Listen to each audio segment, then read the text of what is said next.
Just Axel, but I'll say most cases don't get to the U.S. Supreme Court. The federal trial courts and the intermediate appellate courts decide most of the cases. On key issues, the U.S. Supreme Court will take an issue, but they're not outcome determinative. They're going to look at the case. They're going to analyze it based on the facts. They definitely have a more conservative bent right now, but we believe that our cases are strong. When we have the law and the facts on our side, we can prevail in any court, and we should, including the U.S. Supreme Court. So we think it's important. Anytime the Trump administration breaks the law, violates the Constitution, hold them accountable, sue them. The courts will decide what they're going to do if they believe in our case and if they find for us. But we can't. Nope. There's no passes. Yeah. The rule of law governs, and it applies to everyone, including the President of the United States. Do you worry, Rob? And I ask you this, personally, your family and the sort of kickback you get from the whether it's the White House or the government or anyone related to that, linked to that. Do you fear for your safety sometimes, given the prominent role you play in fighting this White House and fighting this president? I think that's what the president wants people to worry about and wants them to think that's part of his bullying, his intimidation, his threatening, to make people fearful, to talk about prosecuting them. He's going after my colleague here, Tish James in New York. And that politicization of the Department of Justice is very dangerous. But no, I mean, we're prudent. We take protocols. This job has a high profile on any time, certainly now with the Trump administration having the role it has on us vis-a-vis them. So we take prudent steps. But I do my job. I sign up to do a job. We're going, full speed, full tank of gas, and completely committed to it. And when you spoke at a Reuters Impact event last year in October, and you said, I watched that just before this show, California is going to be California regardless of who's in the White House. Fine, but I imagine you didn't expect to be so busy as you are now. You don't have a daughter of California, as you've said before, in the White House. Right. 39 lawsuits against the president in, 29, 30 weeks? 35 weeks. 39 and 35 weeks. 39, 35. And is it going to get busier? Yeah. Yeah? So you got a lot more planned? The Trump administration is showing no signs of slowing down on its law-breaking. If the Trump administration was judged based on how frequently and consistently, how brazenly and blatantly it's violated the law, it would be the most successful presidency in the history of the United States. And so we don't want to sue the Trump administration at all. That would be great. That would mean that the Trump administration is complying with the law, complying with the Constitution. But each and every time they violate the law, they hurt my state, my people, we will sue them and we will take them to court. So far that's meant more than once a week. We definitely have more lawsuits planned, maybe some that we could announce as early as this week or next week. There's a bunch of actions that we're tracking that look like they could amount to lawsuits. Yep. So, and this is against the government, or is this? Are we talking corporates and the fossil fuel companies again? I was referring to the Trump administration. The Trump administration. Okay. Are we going to see anything else in the corporate space? I think so. We have ongoing investigations. We're looking more broadly at the myth of plastic recycling that's been perpetuated. We've sued ExxonMobil, but there are others who have been involved in perpetuating that myth, we believe. So we're pursuing that and looking at the possibility of another lawsuit. We have an important PFAS lawsuit, Forever Chemicals lawsuit. So we're taking big swings that we think are appropriate based on the law, based on the facts, that can really make a difference to advance climate action. Who are you talking to this week here in New York? I mean, who do you really want to talk to this week in New York who maybe you haven't organized meetings with? Who do you need to talk to here in New York? I talked to Jane Fonda yesterday, oh, you did? And okay. That was very inspiring to see someone who continues to fight, who has such courage, who is has such moral clarity about the need to act, given what we're facing with the attacks on democracy, the attacks on climate action. I'm proud to be here with my legislative partners who have been working overtime in the California legislature, really doing great work over many years. We're here to talk about the California story, to provide inspiration, a blueprint for others, and I think we're doing that. And finally, are you in touch with your predecessor, with Kamala Harris? I am. How's she doing? She's doing well. She's busy on a book tour now. We've crossed paths in Los Angeles and in California. And obviously, she had a really tough campaign, and is telling her story as is appropriate. But she looks great. She's continuing to be the great leader that she's always been. I'm proud to have known her since she was the district attorney of San Francisco, supported her in all her races, and honored that she continues to be a daughter of California that leads with such grace, courage, and conviction. All right. Rob, look, thanks so much for coming in today. I really appreciate you starting the show today. Rob Bonta from California. Right, from Cleveland to New York to London, cities are rewriting the climate playbook in real time, navigating politics, infrastructure, and public pressure. In a moment, we're going to hear from 3 urban leaders. Just before Climate Week, though, I spoke with Christiana Figueres, one of the architects, of course, of the Paris Climate Accord. She was also, until recently, vice chair of the Global Covenant of Mayors for Climate and Energy. That's a network of cities committed to climate action. This is what she had to say about the importance of local leadership. The role of subnational governments is absolutely key, because while national governments set the direction, it really is the subnational governments that have much more of a say and they're much more closely located to the point of action. So they are the key figures from the public sector. They are the ones that can decarbonize their cities or their regions. They're the ones that can put local policies and measures in place in order to support what is already happening on behalf of the market economy.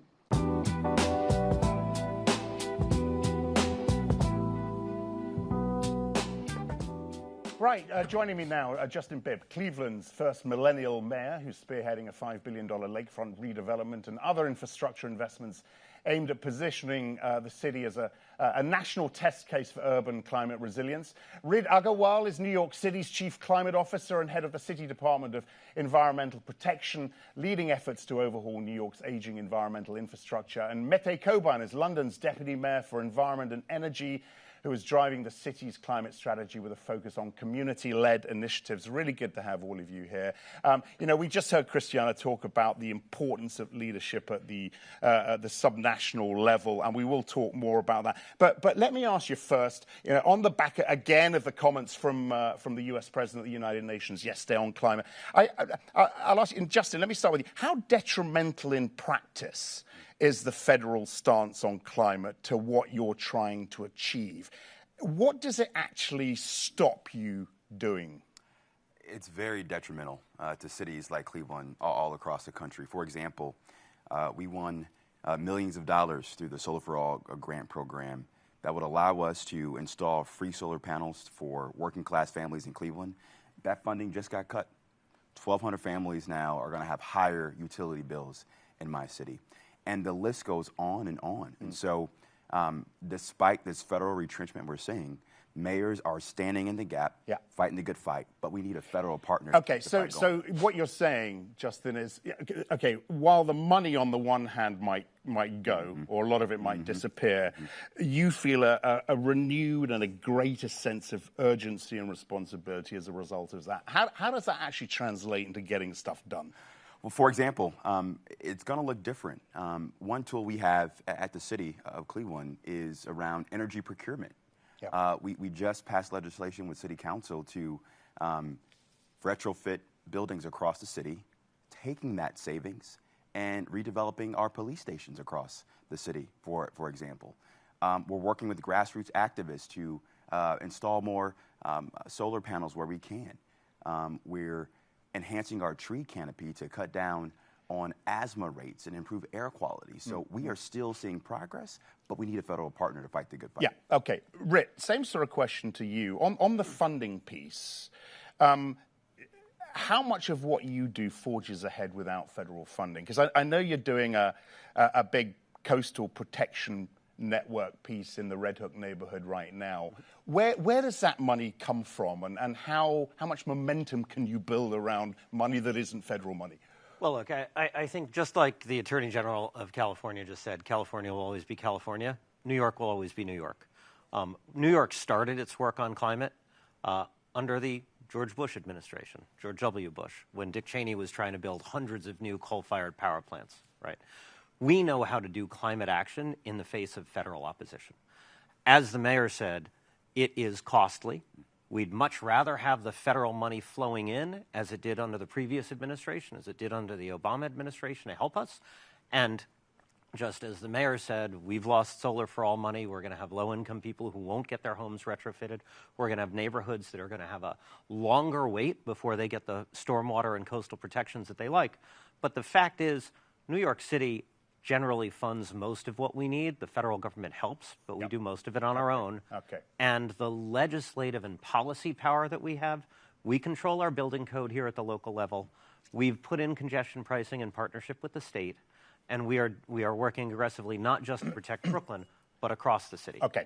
And Mete, look, I know all you guys know each other. I mean, I'm sure you talk a lot. I'm keen to explore the collaboration between you all and what you learn from each other. What is, and we'll come on to what you're doing specifically in London in a moment, but what do you learn from New York and the way New York deals with heat, in particular heat, I guess, but also the flooding risk? Yeah, I mean, look, my first visit, actually, when I arrived in New York was together with Rit. We went to Flushing Bay to see one of the water treatment plants, because in London we have a big plan to clean all 41 of our rivers. And, of course, New York City has the biggest municipally owned water company, whereas in London we have Thames Water, which is a privatised company. And there's so much learning between cities. We delivered the world's largest clean air zone.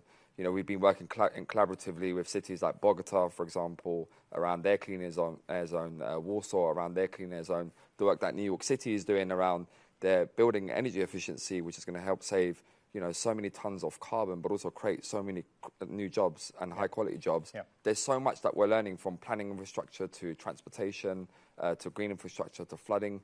And I think that's the beauty of why we're here. I'm here also representing C40 cities, which is over 100 cities taking action on climate. And that's part of the big focus we're trying to bring to New York, which is around actually where we have some countries who are delaying progress. Actually, like Mayor Bibb has already said, cities are already leading the way. Yeah.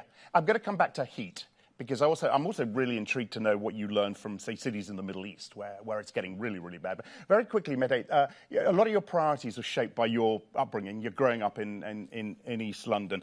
Are we seeing enough equitable change happening in London? I'd be interested to hear from you guys on this as well. You know, really getting the money and getting the effort to where it matters most. Yeah, look, I think the green transition is one of the biggest economic opportunities in the 21st century. I think it's a huge opportunity for us to think about how we can redistribute wealth, particularly to working class communities. I myself, like you said, I'm not a traditional environmentalist, but partly the reason why I grew to care about this issue is because I saw my family suffering from a yearly increase on their energy bills because we're dependent on fossil fuels. And we are seeing action. We've got the biggest retrofit program in London's history, 22,000 homes that will be improving their energy efficiency, which means that we will no longer have residents having to choose between heating or eating during the winter. But also on heat specifically, we've had a really bold program of making sure we're getting water fountains across the city, retrofitting our homes so they're cooler in the summer because we know we're going to have more heat waves, but also making sure that we're creating shading across our streets by planting more trees. Justin, are you doing that equitable bit well enough in Cleveland? Absolutely. As my colleagues mentioned, this is not only about addressing climate change, but about a work, wages, and wealth agenda at the local level. In Cleveland, we believe the green energy economy can create nearly 10,000 good-paying jobs by 2030. So we're investing in Clevelanders. We're training high school students to be apprentices to weatherize homes, install solar panels. That's how we make sure these benefits are broad-based. What worries you most about the whole context now that we're operating in? I mean, clearly there's a lot of pressure on you guys. You know, we hear it from Christiana, we hear it from everyone. Yeah, you know, the cities and the states, they've got this. There's a lot of pressure, a lot of responsibility. What worries you most now, Rip? Look, I don't know that it's a worry, but the task ahead is about delivering. Right? It's not about pronouncements. It's not about new commitments. It's about delivering the stuff we've already committed to. We've been focused over the last 4 years on implementing our Local Law 97, which is our building decarbonization mandate, which somebody pointed out to me yesterday involves the highest price per ton of any legislative carbon cap in the world. We've been working on green infrastructure, which is one of our key strategies for equity. Actually, a disproportionate share of our green infrastructure is in low-income neighborhoods. That's a good thing. And we've got a lot of infrastructure to build. So the task is on us to stay focused and deliver efficiently and quickly. How are you just very specifically on the heat piece? Because this is clearly an issue in London. I live in London. It's getting worse in London. How are you? Give us a sense of some of the exciting projects that you've got planned to deal with the heat piece other than AC, because we can't air condition our way out of this, right? Well, look, I will say, actually, and this is very much driven by an equity concern, one of our key initiatives is to go ahead and do a mandate for indoor air conditioning. We've come to the conclusion that outdoor air temperatures are really important to manage, and we've done a lot of tree work, and the green infrastructure is a key part of that. But ultimately, in New York City, people die from heat. We've had more than, we think, our estimates are 500 New Yorkers have died from climate change-induced extra heat over the last decade, compared to 56, each one a tragedy, but 56 losses due to climate change-related flooding since Hurricane Sandy, or including Hurricane Sandy. People die because of the temperature in their bedroom, and they are only people who don't have air conditioning or are so low income that they have an air conditioner and don't run it because they worry about the energy. Do you have a handle on it? Do you have a handle on this problem, do you think, in New York? Do you have a handle on this problem in Cleveland? We have a lot more work to do. But one thing we have done is we've invested in our rec centers to be resilient hubs. So whether it's a winter storm or cold temperatures, or when it's a really hot day in the summertime, making sure our rec centers can be that resilience hub for residents who can't afford to have AC in their home, or don't have a warm place to go when it gets really cold outside. Yeah. What do you take back, Mete, to London from a week like this one in New York? I mean, there's clearly a lot of talking shop going on. Criticism is leveled at a lot of people because exactly for that reason. What sort of can you take back to London that you can really use to make things better in our city? Well, I think, firstly, there's a sense of optimism coming out of New York. Lots of people coming into New York were concerned about how big New York climate would be, and I believe this is the biggest ever New York Climate Week. So I think there is a sense of, businesses, innovators, policymakers coming together to really make sure that we're pushing ahead with climate action. But also, like I say, on a practical level, there's so many things that I've learned from other mayors just being here. And I think going into COP30, our big push is making sure that actually when we're talking at an international level, we need to be talking about cities, because cities are where most people will be living and where we're going to see the impacts of climate change. And of course, London Climate Week was astonishing this year. We did this show actually in the centre of London for London Climate Week, and there was a lot of momentum there. No, I've got to stop it. Thank you so much for coming in, Justin, Rit, and Mete. Many thanks. Good luck to you all as well. Right, up next, Annette Nazareth, Chair of the Integrity Council for the Voluntary Carbon Market, and Kamal Kishore, Special Representative of the UN Secretary General for Disaster Risk Reduction. We're going to tackle the global risk equation, from climate finance to disaster resilience, and what it takes to build trust, accountability, and preparedness in an era of compounding crises.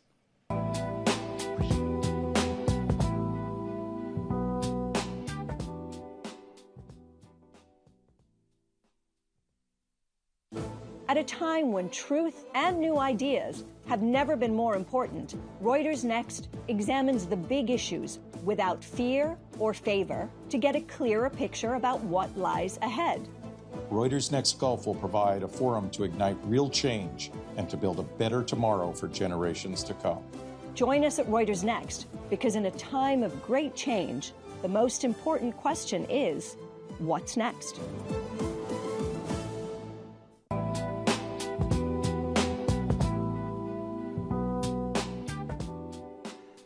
All right, welcome back, everyone. Joining us here in our studio is Annette Nazareth, Chair of the Integrity Council for the Voluntary Carbon Market, former SEC Commissioner with decades of experience in financial regulation and global governance. Next to her is Kamal Kishore, Special Representative of the UN Secretary General for Disaster Risk Reduction, who brings nearly 30 years of experience in disaster preparedness across the UN government and civil society. Really good to see you both. I mean, you and I, we're making a habit of this, Annette. So let's get an update from you. I mean, look, for the layperson, the Integrity Council for Voluntary Carbon Market, it's a mouthful to say the least, that it's also, there's a lot of sort of haziness there. You're trying to get transparency into the whole carbon space. How are you doing on that? Because I know a lot of criticism has been leveled at you and the organization for not moving fast enough. Well, I think we're making great progress, actually. And the last time you and I spoke, we were a pretty nascent organization. And we really started with our core carbon principles, which are the framework that define high-integrity carbon credits, and that the core carbon principles and assessment framework have been implemented. And we now have 7 of the largest carbon crediting programs with the core carbon principle label, and 28 methodologies that have been approved for trading. And I would say that by the end of the year, we will have assessed all of the methodologies that the programs were ready for us to assess. And then we expect them to come in with more next year. So we're seeing some real progress. Approvals are still low, though, right? Well, we were asked to assess 50 methodologies. We approved 28. Okay. But that's sort of that's a sign of that we have a high bar for integrity. But having said that, at this point in time, 46% of the credits that are now being issued have the CCP label. So we're seeing real adoption.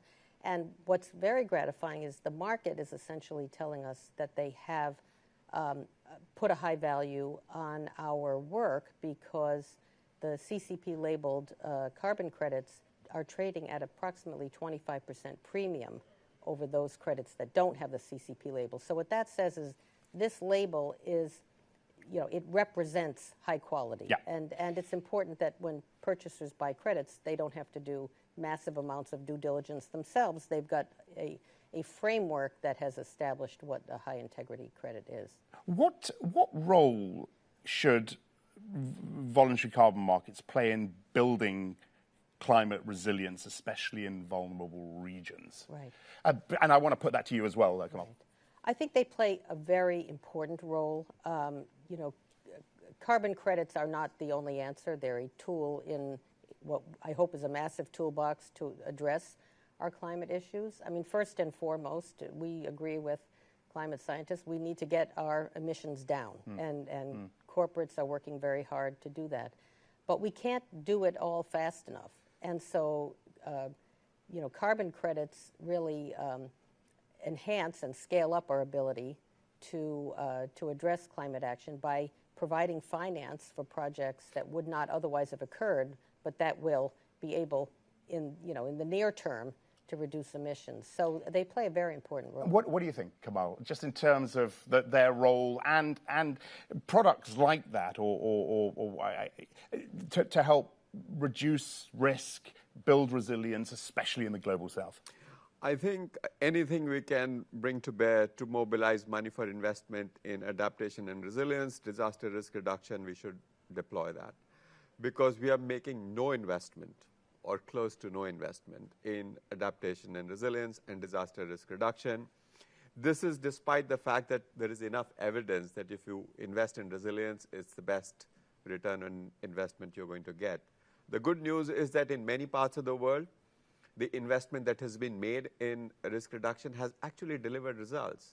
So if you live in a cyclone, hurricane, typhoon-prone area anywhere in the world now, the chances of dying now are a third of what they were 15 years ago. But this progress is not enough. We have to do a lot more. We have the problem of extreme heat. We have the problem of floods. Geography of flood is changing. Drought is changing. I think governments, private sector, everybody needs to do a lot more in terms of financing risk reduction. Of course, Annette's work is all about, or a lot of it is about accountability and transparency. And I want to ask you as well about ensuring both accountability and transparency in multilateral initiatives, including the work that you do. How big a priority is that for you and for the organization you work for? I think it's a great priority. It's very important that the investment we make shows measurable results. And there are 3 parts to that problem, 3 parts to the solution to that problem. One is that we need much better tracking of losses and damages, much more granular. And I think this is something which requires detailed, tedious, boring work. This is really the plumbing of risk reduction work. The second is that losses are not the only thing. We also have to look prospective risk. So if we have commonly accepted risk matrix globally for disaster and climate risk, what is the risk of losses? That is really important. And the third is put money at the local level. Okay.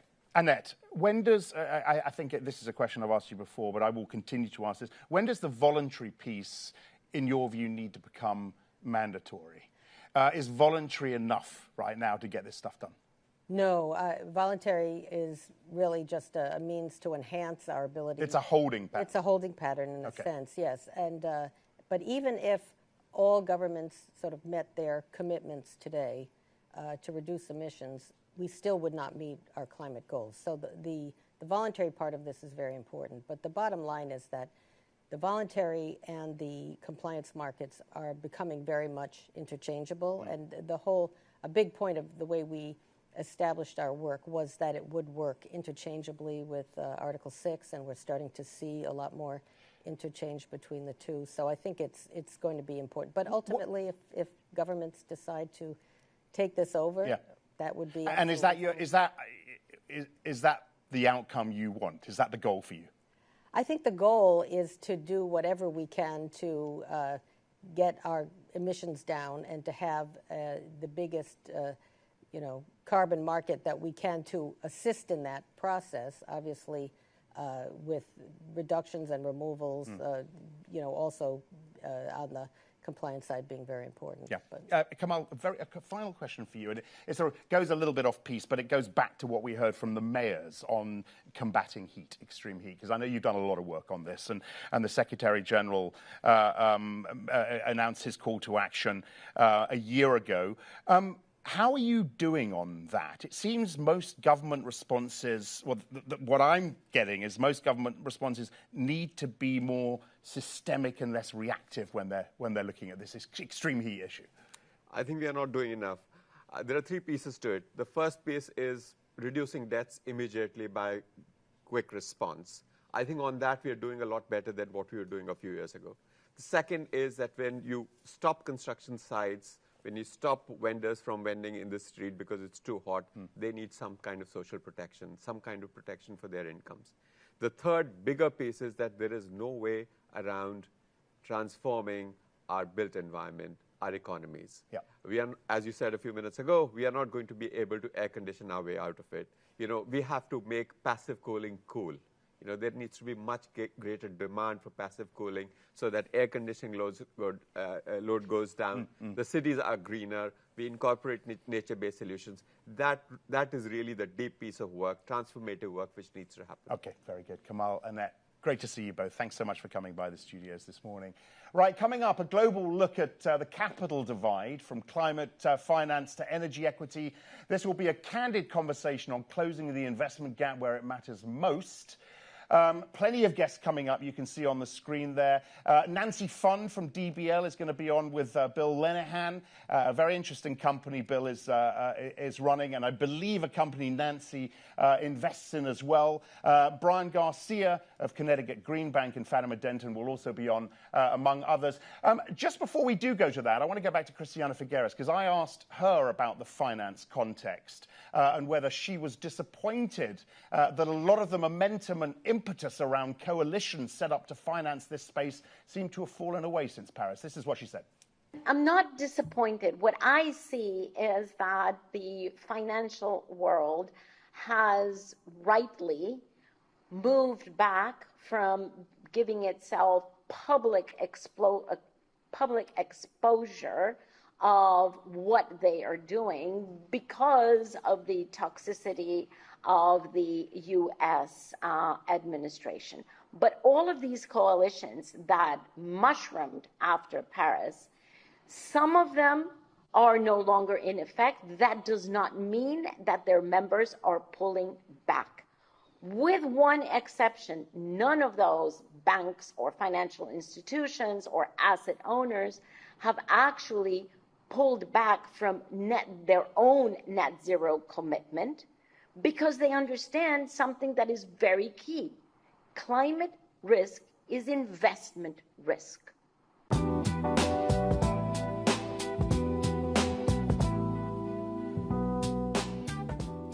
So who's driving investment now in climate and development, and who's being left behind? Joining us are three leaders with deep expertise across finance, energy and sustainability. Avinash Persaud is Special Advisor on Climate Change to the President of the Inter-American Development Bank. He brings over 30 years of experience in finance, public policy and academia to this. Damilola Ogunbi is the CEO of Sustainable Energy for All, SE for All, and a global advocate for energy equity. And Daniel Clear, CEO of Climate Advisory South Pole, previously served as a global head of sustainable finance, HSBC.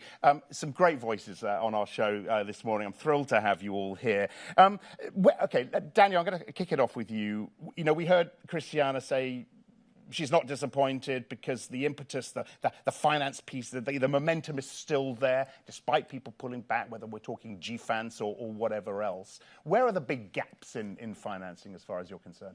Well, first of all, thank you for having me. Thank you for having us. I think there's a real positive story in the last 10 years of climate finance. When I looked at this after the Paris Agreement, we were wondering, how do we get to the first trillion of climate finance? Now we talk 2 to 3 trillion every year that is mobilized mostly from the private sector to go into climate finance. So that's a great story. That's 4- or 5-fold since we started this conversation. And I think it's surpassed everyone's expectations. But what's the problem? The problem is 90% of that is going into renewable and into transport, to EVs. So it's not going into hard-to-abate sector. It's not going into hydrogen. It's not going into the more challenging topics that we need to tackle next. 85% of that is going into the global north. So we're not investing into the economies that are growing, that are building new infrastructure. And in these economies that are most vulnerable, 2/3 of funding is public, and we all know that public funding at the moment is a lot more challenged. Yeah, and you know, we're going to speak with Connecticut Green Bank about this, exactly this in just a second, you know, getting the public and the private money together. Damilola, you, SE for All, I think you've mobilized about $1.5 trillion in finance, in energy finance. What, in your view, is stopping, as Daniel was saying, is stopping that money getting to the communities that need it most, mainly in the global south? I mean, to Daniel's point, about only 15% goes to emerging and developing economies. Even more shockingly, only 2% goes to the African continent. If you think where the population is growing, where we're going to be at risk of shocks with climate, it is in Africa. I mean, there are a series of things. I think the first one is the fact that people say they're not bankable projects. People want scale, right? But to develop scale, there's a level of infrastructure you also need to develop to get to that point. There's also a big part on clear policy and regulation. Like, if I invest my money, how do I get it out? What do I do with it? Are there any key guarantees? Are we making progress on this piece, though, in terms of scaling this stuff up? I mean, you know, I remember sitting in Glasgow, I remember sitting in Sharm, you know, and we were talking about these problems. We were talking about exactly the same thing with Mark Carney, with Bill Winters, all these people. Have we made any progress on this at all in the last 10 years?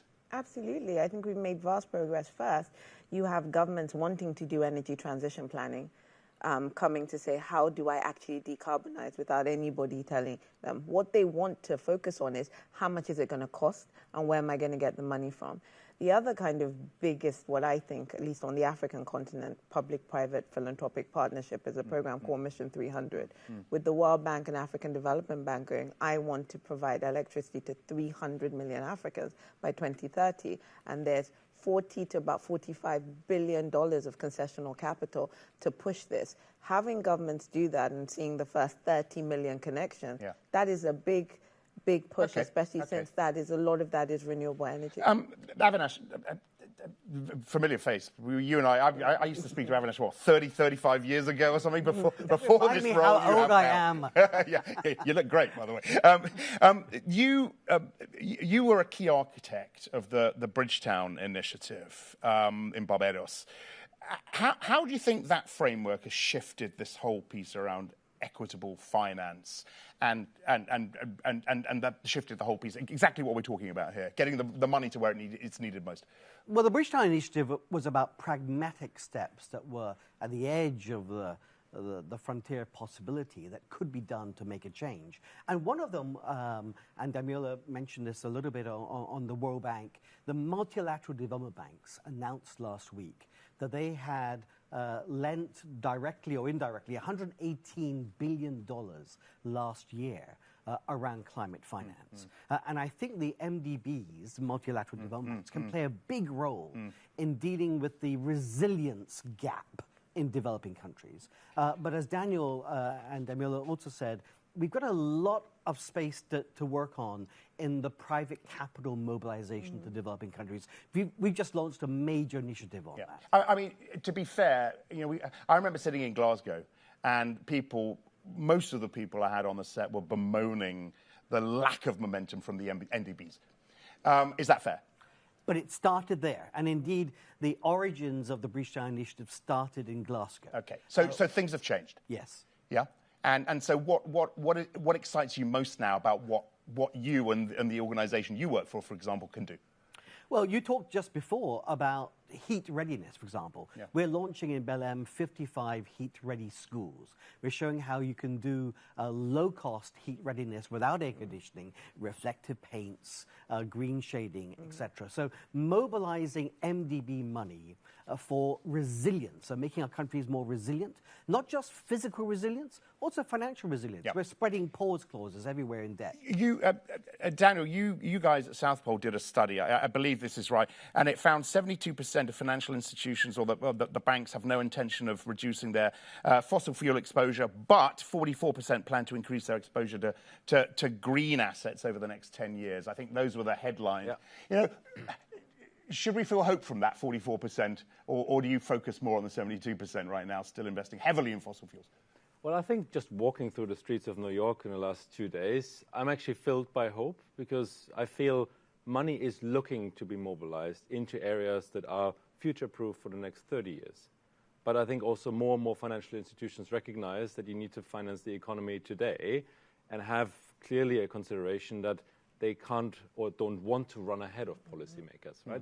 Which I think explains a little bit those numbers. There's a recognition that an economy today is not decarbonizing at the pace that we need to. I think it's really important to remember, over the last 10 years, emissions went up globally 25%. Yeah. While we were meant to decarbonize about a quarter over that same period. So we are clearly not trending in the right way. And so we need to recognize that is happening, at the same time offer the opportunities to decarbonize. And obviously where we're coming from, we need a private market mechanism for this. And the carbon market, Annette spoke about this, is probably a most scalable mechanism to do this. Who do you think is making the calls on climate now? I mean, all day yesterday we were talking about the market forces and the private sector, and they've taken over the mantle, and the policymakers who 10 years ago were really leading this push, they're sort of more in the background now. Is that a good thing, Avinash?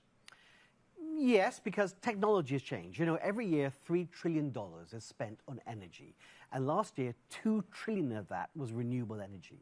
There's been a substantial change. There's also a geographical shift. The largest amount of harmful emissions are now coming from middle-income developing countries. And getting them on board in reducing harmful emissions is a critical thing for which they need a lot of private capital finance. Yeah. What do you think, Daigle? I mean, the fact that the policy side has scaled back, I guess scale back is fair to such a degree. You know, yes, the momentum's there from the private sector, from the market, but we need that policy backing, right? We definitely do, but I think it's unfair to say it's scaled back. I think when we make these categories, we really are talking about the developed world. In the developing world, they're looking at cost. You know, solar is the cheapest cost of power generation right now in every single continent. People are going to look at the economics, they're going to look at the jobs. So for when we're talking to emerging and developing countries, we're like, this is the best economic decision. It's not just about climate, it's about climate people, which is really important when you're talking about politics. So I think you would see some of these very big countries in the developing world, like India and even Brazil and China, they are still leading the way and you know, in these discussions, and they are putting policy decisions, but they're not always the first ones on the map when we talk about Very quickly, are you hopeful for this COP? I mean, are you going to get there? It's expensive. It's hard to get to.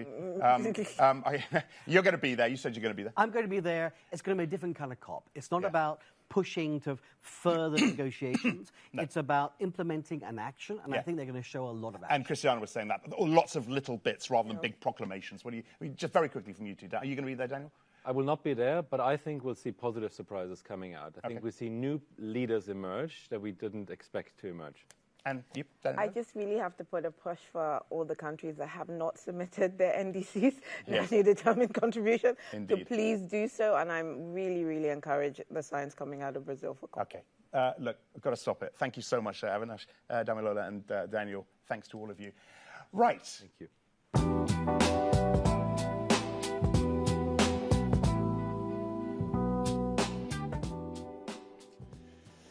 Right, next up, a pioneering investor in climate innovation and the CEO of a startup in distributed energy solutions. Together, they break down the deal-making dynamics driving climate tech. Nancy Fund is founder and managing partner of DBL Partners, a firm known for its double bottom line approach, delivering strong financial returns alongside measurable social and environmental impact. She was an early investor in Tesla, SolarCity, and other transformative clean tech companies. Bill Lenihan is the CEO of Zola Electric, a company delivering energy solutions across 4 continents. Under his leadership, Zola has brought power to over 1.5 million people, redefining energy access in undeserved markets. Great to see you both, Nancy and Bill. And I did say it earlier on, I just want to double check this, but you do invest in Bill's company, right? Absolutely. We have been partners for some 10 years, and that's part of the story. These overnight successes take a while. What makes Nancy for a genuine, compelling impact investment strategy? What it all boils down to is what our name of our firm, double bottom line. You've got no sacrifice. You have to deliver on the quality, the better, cheaper, faster product at the same time that you drive environmental progress and climate change amelioration. And a lot of people think it's one or the other. We believe there's no sacrifice. It's and, not or. Are there enough exciting, investable ideas out there in this space? It's getting more exciting every day because the world sees the issues that we face. Entrepreneurs want to make a difference. They want to do more than just build, a successful company. They want to change the world, and so we're bringing more and more skilled entrepreneurs.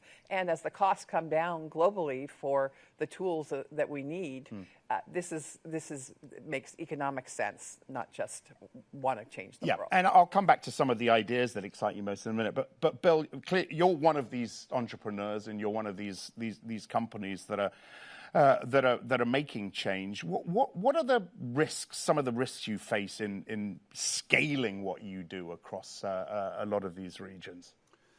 Well, that's the key risk, particularly because there's a couple of trends. Technology is changing how infrastructure in these countries is being built, energy being one of them. But scaling infrastructure takes a lot of time, project management, and execution is probably the biggest risk. Conversely, the technology that companies like Zola Intelligence are bringing into the market are redefining that risk. They're addressing the risk. They're reducing the project implementation risk. They're reducing the O&M risk in the project itself. So, by definition, technology is hitting head on the risks in these projects. What advice would you give entrepreneurs in your position about making the decision to address challenges like the ones that you address? How tough has this journey been for you? Yes, you've had DBL investing money in the company, but how challenging is the context right now for a company like yours? I think that we have tools today that we never had before to solve these problems. But the problems, as Nancy started with, they take time to resolve. Energy is a 125-year-old problem in emerging markets. Energy access is a problem that's never been solved. It's not going to be solved overnight. So my advice to any entrepreneur that goes in is you got to be resilient and you have to be flexible. You're going to make mistakes. It's going to take longer than you expect. And the question is, how do you pick yourself back up look to problem solve whatever problem is in front of you and then continue to move on. When you decide where you're going to put your money and you speak to the founders of companies, what are the conversations that matter most to you at that stage? Is it the individual, your faith in that individual? Is it the idea that they're coming up with? Is it the space they're giving you to advise in what they're going to do? What's important? Since we're dealing with such embryonic, really ideas more than companies going in early as venture capitalists, impact venture capitalists, a lot of it is taking the pulse of the entrepreneur. Does he or she have the grit, the determination, the vision, the capability of building a team and leading a team through very choppy waters? At the same time, we want to make sure as an impact leader that we choose efforts that send a signal to the world, because everyone knows about Tesla and the solar industry, and we're proud of having built that. But with what led us to Zola is, if we don't address the global south, the developing world's clean energy needs, that's where all the population growth is. Those economies need to be able to function. And so we like to send a signal with our investments. Okay. Is sending the signal more important than making a decent return? No. Remember, we're all about no sacrifice. And we have investors that love our mission, but they want us to make money. What are some of the other really exciting ideas out there? I'd like to hear from both of you on this. When you look at other entrepreneurs around you, what excites you about what they're doing, or how you can work with them, and what are some of the things you really like the look of right now? Go ahead, Bill. I'm going to start with partnerships.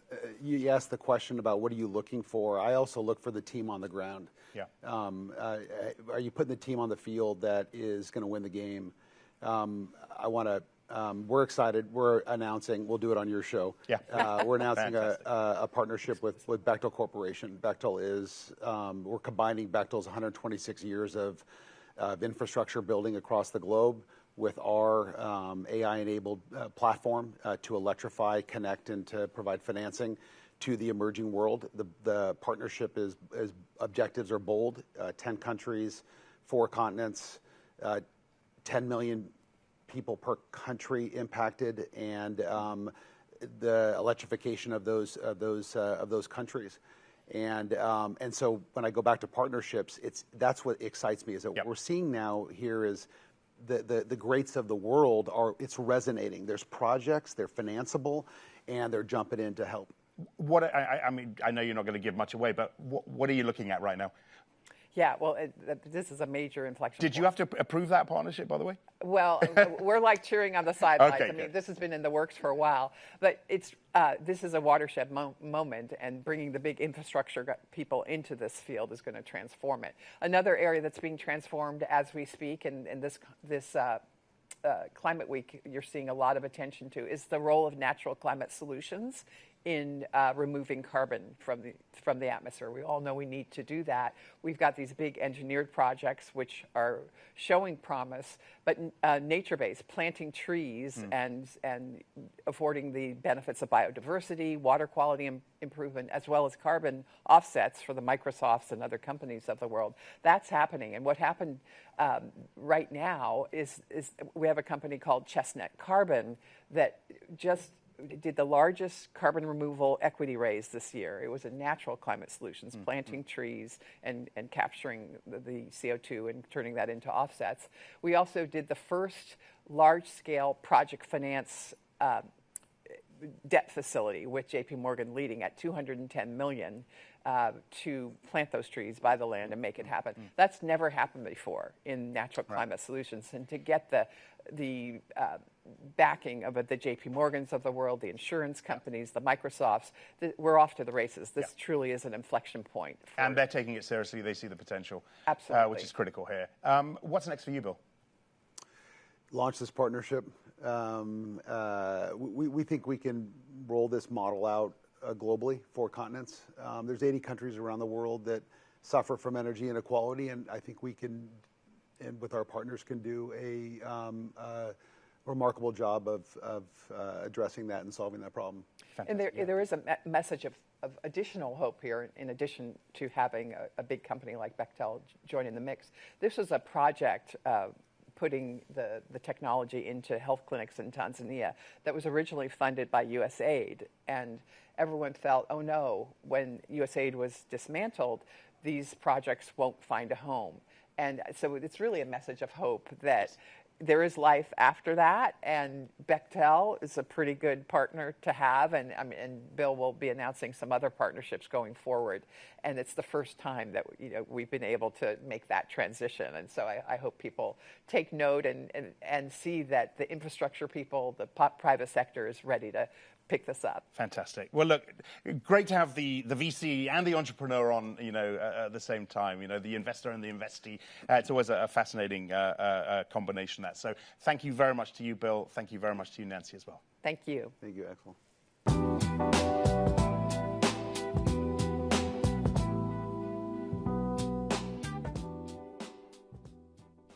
As the cost of going green continues to rise, who's footing the bill and who's being left behind? Brian Garcia is CEO of the Connecticut Green Bank, a pioneering institution that's mobilized billions in public-private investment to make clean energy more accessible. Fatima Denton is director of the UN University Institute for Natural Resources in Africa, where she leads research and policy efforts focused on sustainable development and resource equity across the continent.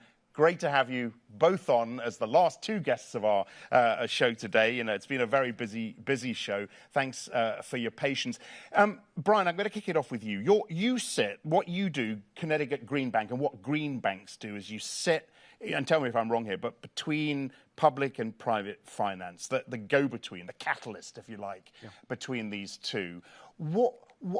This is a model that works extremely well for you, and I want to find out who else is looking at this and trying to make it work. Why has this worked so well in Connecticut? Well, I think in Connecticut we have a philosophy that you can't have environmentalism without humanitarianism. And in order to get to the significant goals that we need to achieve with greenhouse gas mitigation, we need to make sure that the underserved, the vulnerable communities, the low-income and disadvantaged communities have access to these technologies so that they can benefit from those technologies as well. And what better tool than the tool of finance? And our focus is to use that tool, use a limited amount of public funding to attract and mobilize multiples of private investment so that we can provide them with easy access to capital so that they could realize those future benefits by providing them access to capital today.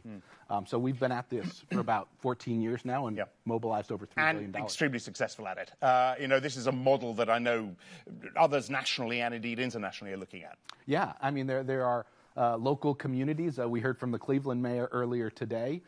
So there are local communities, states, regions pursuing green banks. We are nonprofit financial institutions that really are there to attract and mobilize private investment. So every $1 we invest, we get $5 to $10 of private investment into those projects back, and we get the $1 back. It's a different government model. Fatima, with that, and I'll come back to it, but with that in mind, getting the public money and the private money together in the regions that need it most, and we've talked a lot today about making this equitable, the climate finance piece. How would you characterize progress in this space? Thank you. I would say progress is a bit mixed. I think the promise, like Brian said, the promise of green finance is pretty good in terms of, wanting finance to deliver climate finance to, the most underserved. But I think that the mechanisms for that finance is really flawed because finance is not distributed evenly. I often compare it to a plumbing metaphor. It's like a pipe, and the pipe has got to, run to a few sources. Capital needs to flow, and that capital is not flowing because the pipe is at the moment quite leaky. And part of the problem is in the design structure. I see green capital as anchored in the same principles as ordinary finance. So unless we sort out the logic of that principle, which is a global financial architecture, it's at the moment very inherently flawed, some of the weaknesses of that architecture will reproduce the same inequities that we've seen in the past. Give us an idea of where this is working well in your view, Fatima. Where can you hold up some best-in-class examples for us, or is that tough? It is tough. Yeah, it is tough because I think the scale of what we want to see is not actually there in Africa yet. There are countries that are making an attempt to take advantage of green finance, but at the moment it's not very well coordinated, it's fragmented, and as I said, the design of the mechanisms, if you take carbon markets, these are very skewed markets. Africa is acting as a carbon sink, yes, but it's not able to basically have a say in terms of the price of carbon. So these things have been decided elsewhere. So there's a huge power asymmetry that we need to take into account. Inclusive prosperity, the equitable piece here has been a theme through this show, and I know it's something very close to your heart as well, Brian. Give us a sense of how many jobs you've created through the model that you're using, how you've supported local economic development, how you supported the underprivileged communities in this space. Yeah, investment is front and center to all of that. You enable more investment, and you're going to be able to receive the outputs and outcomes that you expect as a government agency, the social and environmental benefits. So over $3 billion of investments creates over 30,000 jobs in our communities. Those jobs are installing the clean energy for over 70,000 families and businesses. That clean energy is reducing air emissions that contribute to climate change. It also reduces local air pollution that can improve public health. So we could look at all those measures and measure them and speak about them and improve people's lives. But financial innovation is a real tool that can provide access to capital. We have a metric of no less than 40% of investment in vulnerable communities. Vulnerable communities in Connecticut has a statutory definition, low to moderate income communities, and we're at 52%. So we're going to keep driving that, and as we continue to drive that, we're going to see more private investment in our families and businesses. How has the federal context changed what you've done over the last 10 years? Well, I think it's probably been a very uncertain environment. So I think in an area where you want to be certain about everything, I guess you could be certain about the uncertainty. So what's been certain in Connecticut has been the public policy climate that we operate in. We have a legislature that operates on a very bipartisan basis and really sets the policy framework upon which we're trying to achieve. So whether that is our greenhouse gas emission reduction targets that are comparable to the nationally determined contributions, whether that is a 1,000-megawatt battery storage target, 100% zero-emission school buses in environmental justice communities, renewable energy. I can go on and on and on. That architecture really allows us certainty to attract private investment in our state. Fatima, look, people were skeptical about New York Climate Week, but it seems that there is a lot of energy here. The right people here, the financiers, the corporates, as well as the policy side with the General Assembly going on, et cetera, et cetera. What are the conversations that really need to happen here? What are the what does New York Climate Week need to end with, in your view? Well, I think we would like to see a different pivot, and that pivots in the sense that from a governance perspective, Africa needs to feel more in charge, because I think that, as I mentioned before, the power bases of these mechanisms are not controlled by Africa. There are several examples. I mentioned the carbon markets. It'll be great for conversations to actually go in the direction whereby you're seeing standards, certification processes that are designed in Africa, where jobs are being created in Africa, where local industries are, established in that continent as well. Yeah. So I think that's a new direction that we need to see. More money is going into people that are in the front line, that are suffering from the impacts of climate change. Got you. So that they're not sort of left behind, because at the moment it seems like there is capital, but it's pooling at the top. Yeah. I'm getting into a lot of trouble for going way over on this show, so I am going to have to end our conversation here, I'm afraid. But Brian, Garcia and Fatima, thank you very much indeed for coming in and indeed closing up the show this morning, and best of luck this week. That is it for our show. Lots of food for thought from a fascinating array of speakers over the past couple of days. What is clear from all of our guests, I think, yesterday as well as today, is that the momentum is there. The will is there, albeit the source of that momentum might have changed somewhat, with most of the impetus coming now not so much from the policy side, but from the corporates, the market, innovation, and creative financiers. We will continue to report this story. We'll continue to hold both the public and the private sectors to account, and we will see as many of you as possible at COP30 in Belém in Brazil in November. Many thanks for watching.